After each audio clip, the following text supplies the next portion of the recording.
وقيل للذين اتقوا ماذا أنزل ربكم قالوا خيرا للذين أحسنوا في هذه الدنيا حسنة.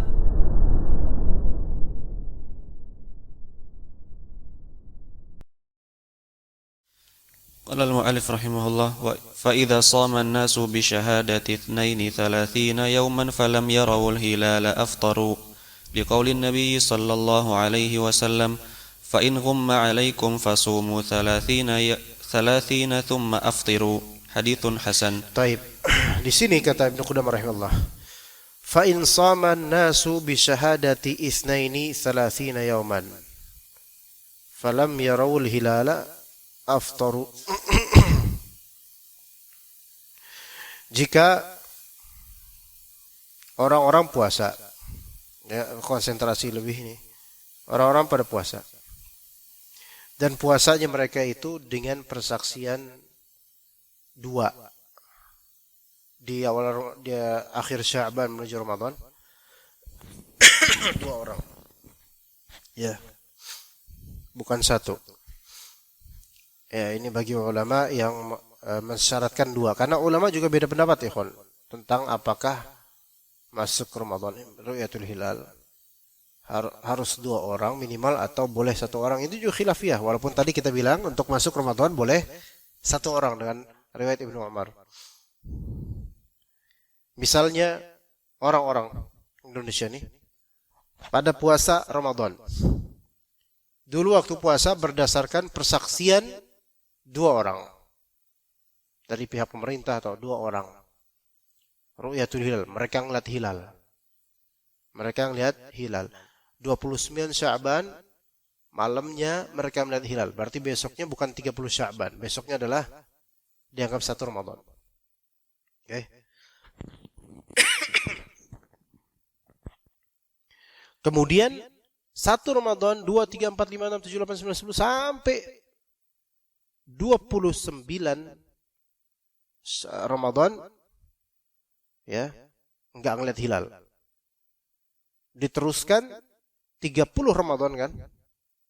30 Ramadan.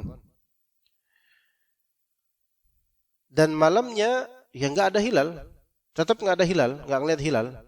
Walaupun sebenarnya enggak perlu ngeliat hilal. Maka apakah mereka besok Id atau tidak? Faham enggak maksudnya? Ini kan 1 Ramadan sampai 30 Ramadan. 29 Ramadan malamnya enggak ngeliat hilal Syawal, enggak. Saksi udah siap 10 saksi bahkan. Enggak. Mereka menyaksikan tidak ada hilal. Berarti kan 30 kan Ramadan. 30 Ramadan malamnya perlu enggak ngeliat hilal?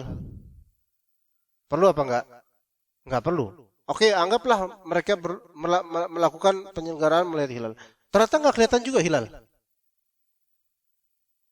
Besoknya gimana? Idul Fitri kan? Tetap Idul Fitri. Hatta mereka nggak lihat hilal. Nggak ada penyelenggaraan hilal pun udah mulai maghrib takbiran. Gitu kan? Nah, liqaulin Nabi SAW, fa in ghumma alaikum fasumu 30 thumma aftiru. Jika 29 menuju 30 malamnya terjadi gham, yaitu berawan mendung, maka puasalah kalian 30 hari.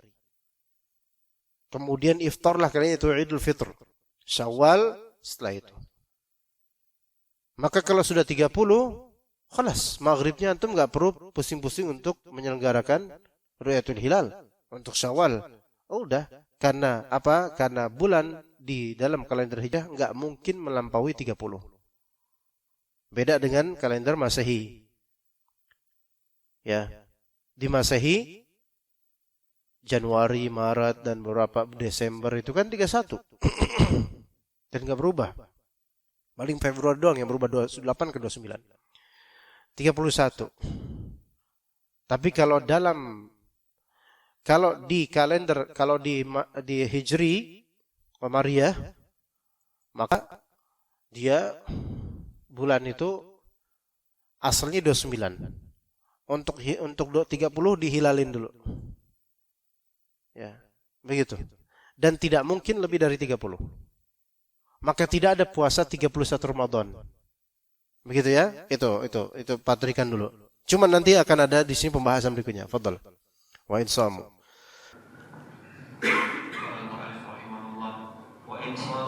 للغيم فلم يروا الهلال لم يفطروا لأنهم إنما صاموا احتياطا للصوم فيجب الصوم في آخره احتياطا.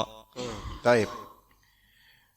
Dan ini ada pembahasan kedua, walaupun pembahasan ini pendapat yang bisahih tidak seperti ini. Lihat. Wa in shamu li ajlil ghaimi falam yarawul hilala lam yuftiru. Ini harus dipahami baik-baik. Jika mereka shamu li ajlil ghaim, jika mereka puasa di akhir Sya'ban tanggal 30 sejatinya, karena ada yang mendung. Ini ya, gharib, ajaib. Falam yarawul hilal lam yuftiru. Mereka tidak melihat hilal, mereka tidak iftar. Ini kalau betul-betul tidak paham apa kalimat ini, sangat mungkin disalahpahami pembacanya. Ya, di sini gini. Ada pendapat ulama yang pernah kita sebutkan, dan ini pendapat resmi mazhab Hanbali, ya, yaitu ketika 29 Sya'ban di maghrib atau isya-nya, yaitu mendung, enggak kelihatan hilal. Pendapat resmi mazhab Hanbali adalah besok puasa. Gitu pendapat resmi. Walaupun ini pendapat yang tidak benar. Ya, bahkan sebagian ulama Hanbali itu mengatakan ini enggak benar, walaupun ini pendapat resmi mazhab, ini enggak benar. Yang benar adalah yang kata Nabi SAW, sempurnakan 30 Sya'ban, jangan puasa besok. Ya. Maka dalam ini kembali kita pendapat resmi mazhab Hanbali, kalau nanti ini tanggal 29 sekarang, nanti maghrib pada selenggaraan Ru'yatul Hilal, ternyata mendung. Enggak ngelihatnya bukan karena enggak ngelihat karena enggak ada telekomunikasi, enggak ada apa namanya? Teropong atau enggak ada, bukan. Karena udah berusaha tapi kemendungan gitu. Ya, ketutup sama kabut atau awan. Maka berpegang pada hadis fa in ghumma 'alaikum faqdurulah. Kalau misalnya terjadi mendung, faqdurulah. Nah, qadar di sini maknanya dalam mazhab Hanbali maknanya fadayyiqulah. Sempitkanlah ini. Sempitkan, buncitkan Sya'ban menjadi 29 sehingga besoknya menjadi 1 Syawal. Gitu. Paham enggak? Itu kan yang kita enggak pahami gitu kan. Maksudnya selama ini kita kalau mendung enggak kelihatan, ya udah besok masih Sya'ban kan gitu. Betul enggak? Tapi dalam mazhab Hanbali yang resminya adalah kalau nanti maghrib mendung nggak kelihatan, ya besok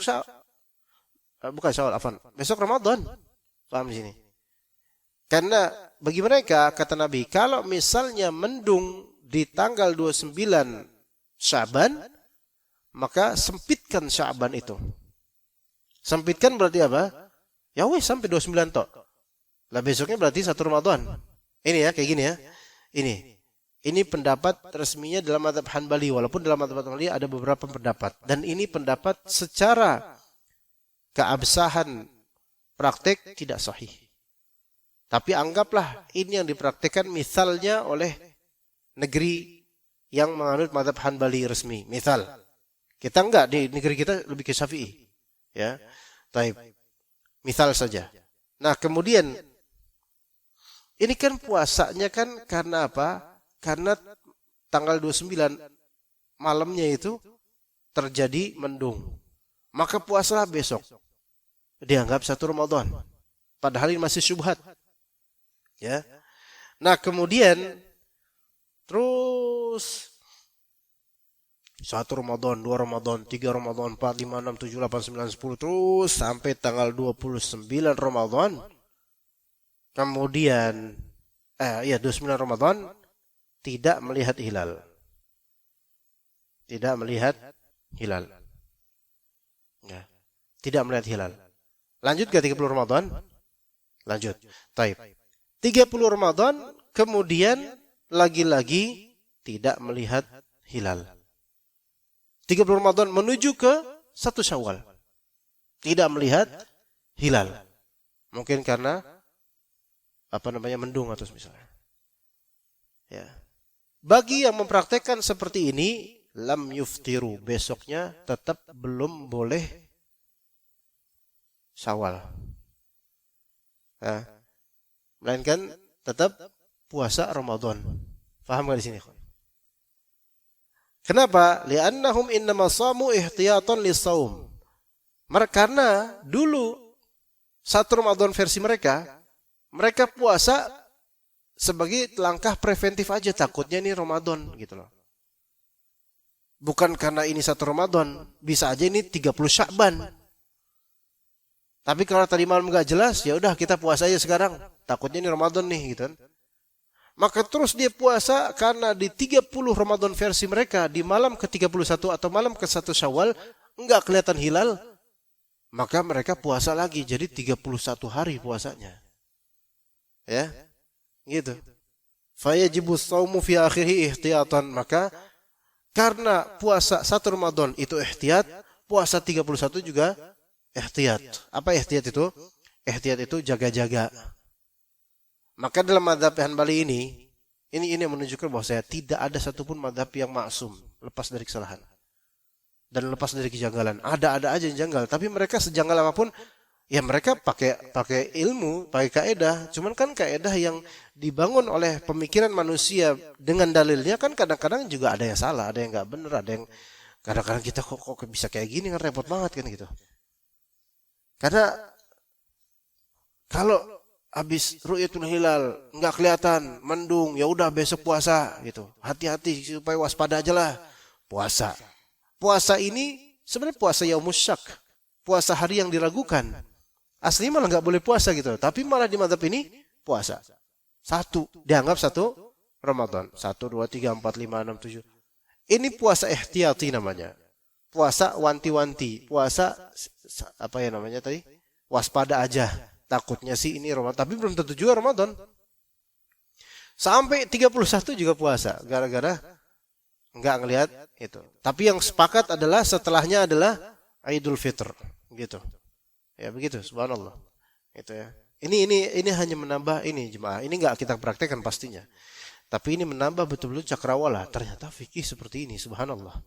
Ada hal-hal yang gharib yang dilakukan oleh sebagian dari ulama madhab tertentu, keputusan madhab tertentu, tetapi ya ala kulli hal mereka berijtihad, dapat pahala akan hal itu. Ya begitu, wallahu alam. Ya, fadhal lanjut wa in shamu. Ahsanallahu ilaikum. Qala al-mu'allif rahimahullah wa in shamu bi syahadati wahidin falam yarawul hilal fa fihi wajhan. Baik, sebelumnya ina jelasin kasus ini. Wa in shamu bi syahadati wahidin falam yarawul hilal. Jika mereka, yaitu kaum muslimin, suatu negeri, suatu daerah, puasa berdasarkan persaksian 1 orang saja yang menyaksikan. Ya, persaksian itu. Oke? Puasa berdasarkan persaksian 1 orang. Misalnya di 29 Sya'ban, maghribnya ada 1 orang saja yang melihat dan menyaksikan. Maka dia pun bilang ke penguasa, wahai khalifah, saya menyaksikan hilal. Oke, ya udah besok puasa. Berarti kan nggak jadi 30 Sya'ban, langsung 1 Ramadan karena syahadah. Tapi syahadah di sini 1 orang doang. Nah, sementara kan terjadi khilafiyah, perbedaan pendapat. Bahwasanya berbeda tentang apa? Tentang ru'yatul hilal, syahadah, persaksian hilal Ramadan. Itu boleh nggak 1 orang doang? Atau harus 2 orang? Itu kan ada 2 pendapat. Ada yang mengatakan harus 2 orang. Sementara pendapat yang lebih sahih yang kita pegang apa? 1 orang boleh. Nah, berangkat dari perbedaan pandangan ulama itulah nanti ini hasilnya beda. Nah, puasanya disebabkan 1 orang menyaksikan hilal. Maka 1 Ramadan, 2 Ramadan, 3 Ramadan, pada puasa semua tuh. Nah, Kemudian 29 Ramadan. 29 Ramadan. Lihat hilal enggak? Enggak lihat hilal. 29 Ramadan kan berarti menuju 30 atau 1 Syawal. Kita di situ menyelenggarakan apa? Ru'yatul hilal. Ya. Ru'yatul hilal. Nah, kemudian di sini oke, kita lanjut ke 30 karena Nabi SAW memerintahkan begitu. 30 Ramadan. 30 Ramadan malamnya kudu lihat hilal lagi. Ternyata enggak kelihatan lagi hilalnya. Gimana, paham enggak? Enggak kelihatan lagi hilal 30 Ramadan. Ini besok nih harusnya 1 Syawal nih. Ternyata masalah kayak gini pun ulama beda pendapat berangkat dari sah atau tidaknya saksi yang jumlahnya cuma 1 untuk masuknya Ramadan. Gimana? Ya. Ini pagi-pagi ini udah pinter nih antum. Tajam otaknya. Ya. Maka di sini katakan ya fihi wajhan. Fadl. Fihi wajhan. ففيه وجهان أحدهما لا يفطرون لقوله صلى الله عليه وسلم وإن شهد اثنان فصوموا وأفطروا ولأنه فطر يستند إلى شهادة واحد فلم يجوز كما لو شهد بهلال شوال. Baik. Pendapat pertama ternyata pendapat pertama nih. Ya, tadi ana ulang nih.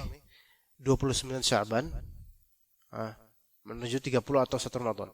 Maghribnya ada 1 saksi hilal. Saya saksikan hilal. Oke, pemerintah meresmikan. Ya udah, ayo kita puasa besok. Selesai puasa. 1 Ramadan, 2 Ramadan, 3. 29 Ramadan enggak kelihatan hilal. Lanjut 30. 30 Ramadan. Maghribnya mereka berusaha melihat hilal. Enggak kelihatan hilal. Wah, gimana nih?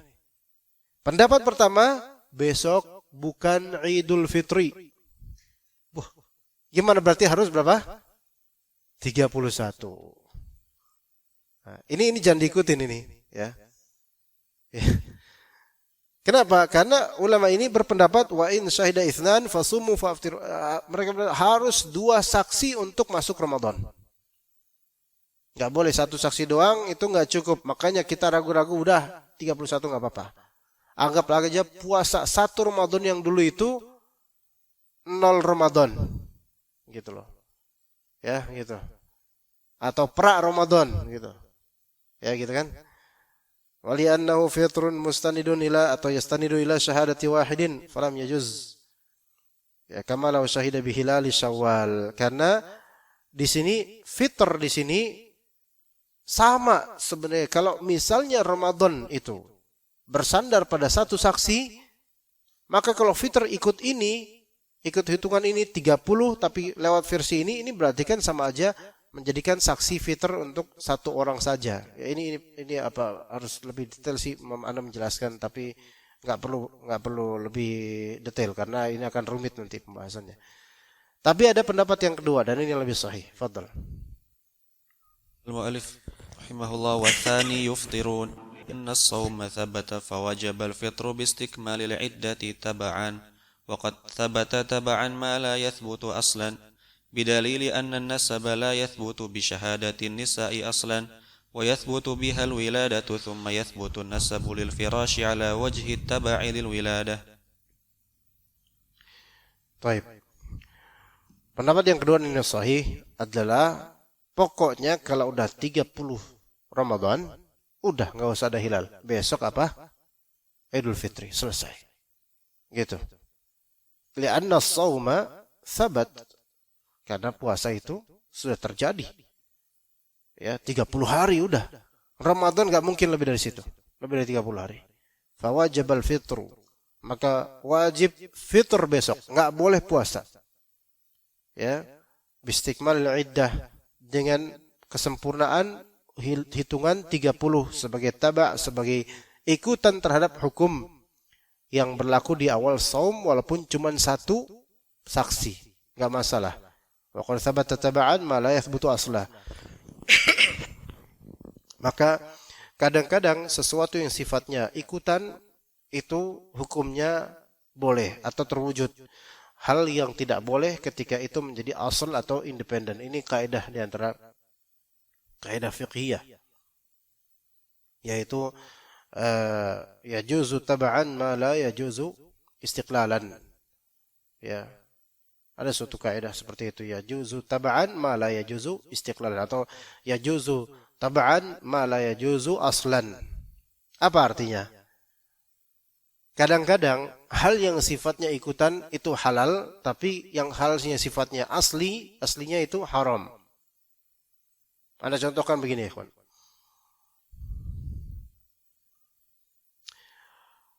Apa hukum menerima hadiah tahfidz Al-Quran? Apa hukum menerima hadiah tahfidz Al-Quran? Misalnya muhsinin mengadakan lomba tahfidz Al-Quran, musabaqah hifdzil Quran. Ya. Maka kita katakan kepada para penuntut ilmu atau para hafidz, baik hafidz cilik atau pokoknya penghafal Quran yang berapa juz atau apa. Kita katakan kalau antum ikut lomba ini asalnya niatannya adalah mendapatkan hadiah, maka haram hadiah ini atas antum. Tapi kalau antum ikut lomba ini dalam rangka untuk menguji hafalan antum, untuk memotivasi diri antum, adapun hadiah itu sebagai taba', sebagai ikutan saja, maka itu halal buat antum. Gimana? Faham enggak ikhwan di sini? Yajuzu taba'an ma la yajuzu aslan. Kadang-kadang ada hal yang originalnya haram, tapi kalau itu hanya sebatas ikutan menjadi halal. Hanya sebatas ikutan menjadi halal. Faham enggak ikhwan? Anda ngajar sini ikhwan. Misalnya. Misal. Ketika Anda ngajar ilmu syar'i yang mana ini ilmu gratis. Dan insya Allah untuk muhsinin gratis, nggak ada masalah. Pokoknya muhsinin karena kediaman Anda di sini.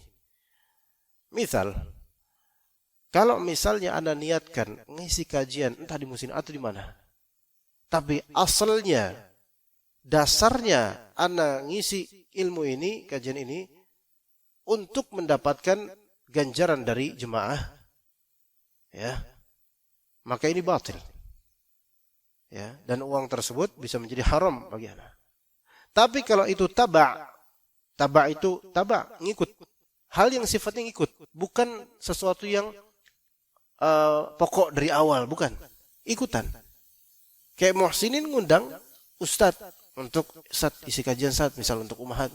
Oke, tabligh akbar saat misalnya. Oke. Nah, itu enggak ada pembicaraan amplop, enggak ada. Nah, kemudian setelah kajian udah selesai, ustadz mau pulang, antum kasih bebuahan, parcel, kemudian antum kasih amplop. Ini namanya taba', ikutan. Ikutan, bukan pokok aslinya. Ya, maka yang seperti ini halal, nggak masalah, boleh, ya, begitu. Dan juga masalah nasab tidak bisa ditegakkan dengan persaksian perempuan pada asal. Juga pada kemudian ada thumma yathbutun nasab lil firash ala wajhi taba' lil wiladah. Ya, namanya di sini ada hadis Nabi SAW, al-waladu lil firash. Anak itu milik ranjangnya, gitu. Apa maksudnya anak ranjangnya? Apa maksudnya anak itu? Ada hadis Nabi al-waladu lil firash. Anak itu milik kasurnya, milik ranjang ibunya. Di sini memang ada kisahnya untuk hadis ini, ada kisahnya. Ya. Ya, dahulu kala ada di zaman Nabi SAW, di zaman jahiliyah sebelumnya itu, seorang, yaitu bapaknya salah satu istri Nabi, bapaknya di zaman jahiliyah itu punya punya budak, yang mana budak ini, kalau budak kan di zaman itu, budak kan boleh untuk dijima, ya, diperlakukan seperti istri, dan punya anak-anak dari budak itu bisa. Nah, orang ini punya budak dan dia beranak juga, memberikan anak dari budak itu, budak perempuan. Ya, kemudian budak di zaman itu, budak perempuan di zaman itu tidak terjaga dari perzinahan. Maka berzinalah ada salah satu saudaranya Sa'ad bin Abi Waqqas. Bukan Sa'ad bin Abi Waqqas, bukan, saudara-saudaranya, Anda lupa. Berzina dengan bapak itu, dengan orang lain. Nauzubillah min dzalik, ya. Taib. Dari situ kemudian hamil. Jadi ini budak perempuan ini punya majikan. Dan dia ya dijama oleh majikannya ya sebagaimana budak, enggak apa-apa, enggak masalah. Tapi budak ini juga tidak menjaga diri dari zina, akhirnya berzina dengan salah satu saudaranya Sa'ad bin Abi Waqqas. Kemudian hamil disebabkan itu. Dan ketika lahiran, anaknya plek persis seperti saudaranya Sa'ad bin Abi Waqqas itu. Persis plek. Kelihatan plek, sampai gede pun kelihatan persis sama om-om itu, gitu kan. Ya, gimana? Maka kemudian ketika wafat majikannya, akhirnya budak ini kan khalas sendiri gitu, nggak ada majikan. Ya. Dan anak-anaknya banyak dengan turunan dari majikannya, kan rutin majikannya menafkahi batinnya gitu. Nah, ada berapa anak tuh, berat gitu. Maka saudara Sa'ad bin Abi Waqqas kemudian mendatangi mereka. Mendatangi anak-anak itu. Tolong si fulan ini anak saya. Saya waktu itu bergaul dengan ibu kalian, ini anak saya. Lihat mukanya persis sama saya. Emang benar ini saya, beneran, ini darah saya ini. Wah, maka terjadi perselisihan. Enggak mau, Kak. Mereka bilang enggak mau, ini saudara kami. Ini anaknya majikan ibu saya, gitu kata mereka, kata saudara-saudara. Enggak terima kan? Maka diangkatlah kasus ini ke Rasulullah SAW. Ya Rasulullah, gimana kasus ini? Maka kata Nabi SAW, al-waladu lil firash. Anak tersebut milik kasur ibunya. Maka dari segi wiladah, kelahiran, boleh jadi anak tersebut emang betul anaknya saudaranya Sa'ad bin Abi Waqqas. Tapi anak tersebut nisbat dan nasabnya ke siapa? Ke majikan ibunya. Gitu. Kecuali kalau majikan ibunya itu melakukan ila, yaitu menafikan dan menuduh ini berzina. Nah, itu baru bisa terjadi penafian nasab. Peniadaan nasab. Ya. Kayak misal. Ini misal di Indonesia nih, misal. Nauzubillah min dzalik. Ada seorang istri ditinggal dinas oleh suaminya. Dalam jangka waktu 2 tahun. Kemudian di tahun kedua belum pernah ketemu, tapi sering kontak-kontakan, lewat HP gitu kan, video call dan misalnya. Belum pernah pulang suaminya 2 tahun itu. Di tahun kedua qadarullah hamil. Subhanallah. Ini apa? Kok bisa hamil gitu loh? Hamil. Ya, bingung kan suaminya. Kamu kok bisa hamil? Benar Mas, cepet-cepetan pulang nanti aku lahiran. Kan saya nggak ngapa-ngapain. Ya. Nah, hamil. Akhirnya ayo pulanglah. Udah trimester terakhir, lahiran, dilihat mukanya mirip tetangga, subhanallah. Ya kan? Maka di sini gimana nih nisbatnya? Nah, kan kita kan ketika akte kelahiran kan ada nisbat. Kalau ada kakak kan bisa ada tuh nanti bin siapa atau binti siapa. Bapaknya yang sesuai dengan akte sesuai dengan kartu keluarga. Bin fulan. Nah, di sini bapak ini mendecide apa? Dia decisionnya, keputusannya. Kan ini kan jelas bukan anaknya. Kalau bapaknya diam, berarti tanda setuju bahwa saya ini adalah anaknya, maka nisbatnya bin fulan ke dia. Ya.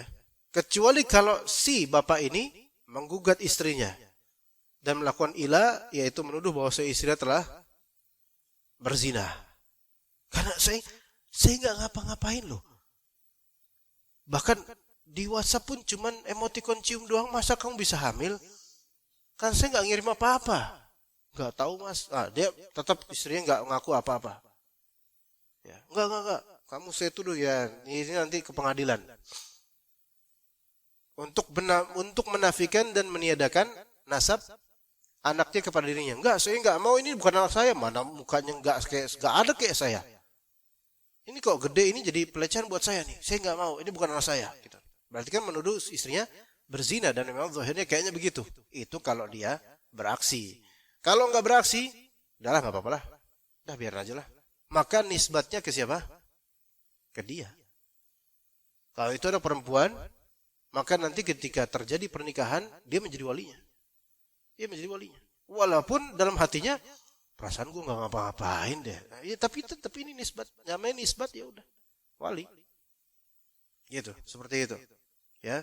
Nah, ketika terjadi nisbat itu selesai, udah akte kelahiran selesai.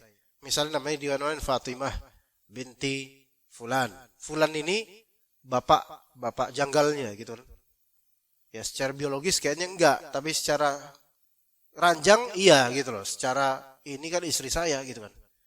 Ya nggak tahu lah, mungkin nggak tahu lah, istri saya juga nggak mau ngaku berzina. Ya nggak tahu lah, mungkin ini memang udah akhir zaman gitu kan, ya udahlah.